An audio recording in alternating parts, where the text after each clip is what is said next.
JJ's already done that. Well, just really quick, I just want to add to that. Paul Lance has been a huge supporter of Blackstone Launchpad. He's talked to many of our students. He's helped being a supporter with the first debut of his documentary last year. Paul Lance, really quick, founder and chairman of Imagine Entertainment and CEO of Procter Financial. Lance is driving force behind Metropolitan Detroit's Imagine Theaters, raising more than $45 million in capital to initiate Imagine in Novi, Canton, Rochester Hills, and Royal Oak. All right, Detroit News is called Imagine Theater the best theaters in Michigan for 3 years running. And hands down, whenever my wife and I go out, we're going to see a movie, we always have to go to Imagine. The service is awesome there. And he didn't pay me to say this. But we're really pleased to have Paul here. Thank you. Understand is that while I operate high-tech businesses, I'm technologically challenged. I can't get my mic on. So, JJ, thank you for those very kind words. The reality is that Mary and I have been greatly enriched through the privilege of helping students like JJ and those who came before him to further their education here at Wayne State University. Mary and I have a very soft spot in our heart for Wayne State University, having first having met here at Wayne on campus, and having both had the privilege of attending Wayne on what was then known as a merit scholarship, today a presidential scholarship. And so we are essentially on what I refer to as the deferred tuition plan.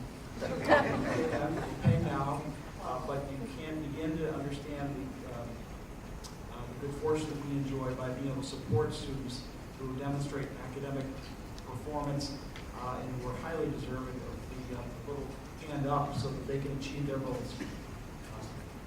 Thank you. Pleasure. Just to get right into it, what inspired you to open a movie theater? Well, I can't say I was inspired to open a movie theater. In fact, I had a partner at the time, and he and I were both young CPAs. We thought we knew everything there was to know about business, but there was one drawback, one minor problem. We didn't have 2 nickels for them together. And so we looked at family businesses, small businesses, looked at restaurants, bars, dry cleaners, and almost inevitably we would find the owners would kind of wink at us and say, it makes a lot more than the book show. And that wasn't really going to work for guys that didn't have any money because we couldn't really afford to pay for what I refer to as phantom cash flow. So we finally, I was at my mom's house having dinner with Mary, and we found about a half-inch ad in the classified section of the newspaper. For those young people here, you might recall what a newspaper is. Look it up on the computer. And pursued it, and found what was fascinating in my book was that there was sort of third-party empirical evidence as to the amount of revenue we're generating, because every night we report our film gross receipts to the studios. And so we actually found this business.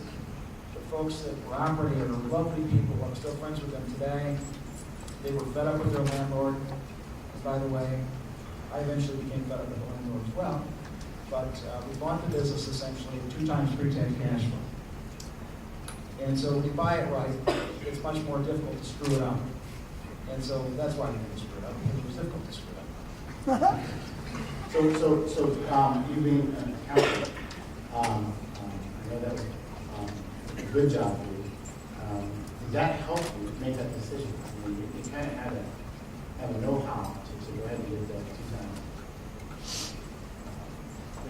To make that decision. Because you just correct me if I'm wrong. It seems like movie theaters typically make about 10% profit margin on average. Yeah, it's that. Yeah. That's those are nice in some companies, but for a mom and pop, it's pretty tough. It would have been very tough. And the reality is that I didn't do a very good job of understanding the marketplace when I graduated from Wayne. And candidly, I couldn't find a job in public accounting.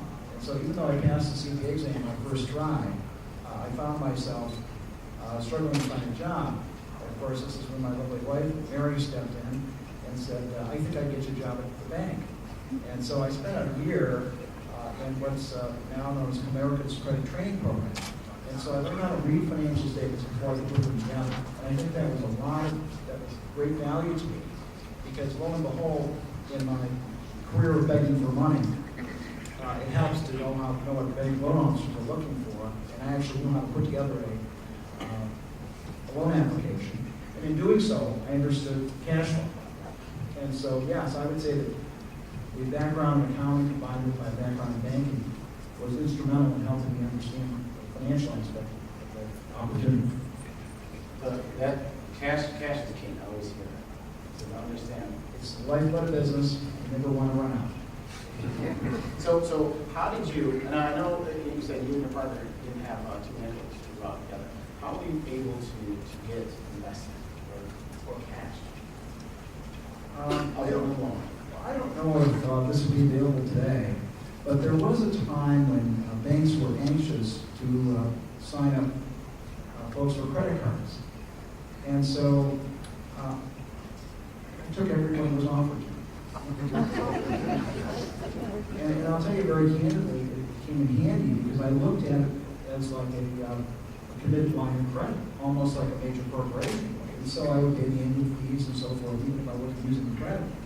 But, and in fact, this will seem ludicrous. I'm not sure I could do this without destroying my FICO score. But at one time, I had $450,000 in credit cards. And so the capitalization of our first business came from $50,000 borrowed on our credit cards and $75,000 borrowed from the bank. Now, what did you, I assume later on there were individuals that also invested. How were you able to convince them that you were a good horse to bet on? Well, I like to tell folks, and I really genuinely believe this, that whether we realize it or not, we're all auditioning every day. We don't know who we're auditioning for. And only later in life did I discover this truth and realize that during my public accounting days, I had been auditioning for a gentleman who was my senior manager. And so I remained friends with Jim and stayed in contact with him. And when our initial angel investor who had proposed to capitalize the business backed out, it really left us in a lurch. I was talking to Jim on the phone and telling him about what we had in mind. We knew that we'd succeeded with the little one-screen theater we owned. He said, that sounds interesting. I'd like to invest. And sure enough, Jim, who I had befriended and apparently demonstrated my work ethic and integrity to many years earlier, along with his friend Dale, were our original angel investors. And without their roughly $280,000, there would be no movie theaters today. Now, was that that wasn't for the first run?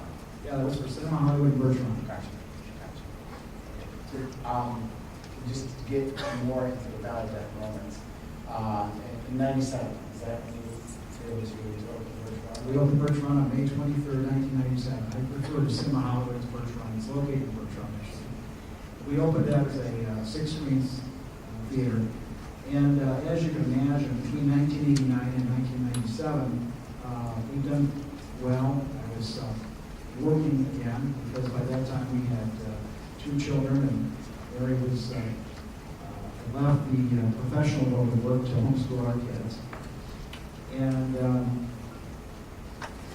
And so we became by the summer. So by this time, Carl and I could put together $228,000. Jim and Dale put in balance, so we had about 400 plus in equity, 400 or 500 in equity plus. And then we had an SBA loan, a senior loan. So we had a lot of leverage. And I've never really been afraid of leverage. And the key, in my opinion, is that you have to ensure that you have a positive return on those assets that exceed your cost of capital. But it's not always true. Question, what do you right? Then you had to get the sales. How was it your first year, that summer of 1997? Was it easy? Was it rough? Cinema Hollywood in the first year was what I would characterize as the field of nightmares. Build it and nobody. And let me give you a little color here. Since Mary was kind enough to come for our talk tonight, she'll relate to this. We opened Cinema Hollywood on May 23, 1997, and our anniversary is on June 1st. And so we flung open the doors to this beautiful new state-of-the-art venue, and literally no one came. And so I was beside myself. I didn't really know how to break it to Mary, but I had to tell her, and I told her the night of our anniversary dinner, sweetheart, I'm sorry to tell you this, but I think we're going to be personally bankrupt. And it really was slow. And in fact, it was so slow that just to put an exclamation point on it turns out that was a big year for the Detroit Red Wings. And are there Red Wings fans out here? How many years do you think it had been before the Red Wings won that Stanley Cup in 1997? How many years have they gone on without winning? They were known as the Dead Wings. Anybody know? 54 years. 54? I thought it was 42, but I could be off.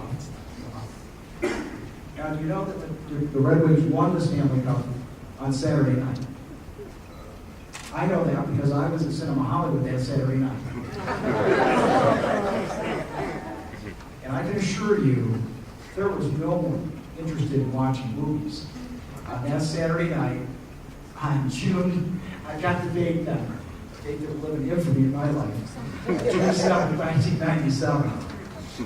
Yeah, literally, you could have shot a cannon through the place, not hit it. And so, what turned out to be the triumphant moment for many people in their lives seeing the Red Wings win the Stanley Cup was literally the worst day of my business life.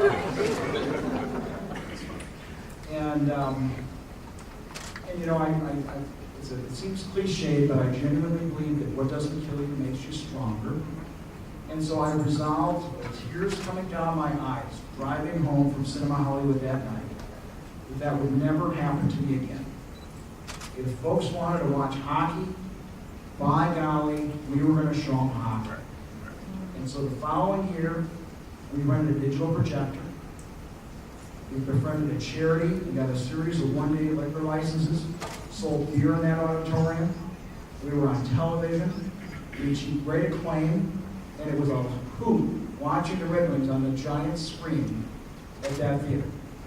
Now what's fascinating about that is it was a precursor to making us a leader in digital cinema. Because here we were with these enormous projectors. I mean, these things were, weighed 300-400 pounds. The kind of projection capability that, you can achieve today with something the size of a shoebox. But the picture was good, the fans had fun, and by introducing the concept of digital projection to our venue, we later had one of the first 1.2K digital cinemas in the industry, and then ultimately we became the first in the world to convert all of our screens to digital projection in 2005.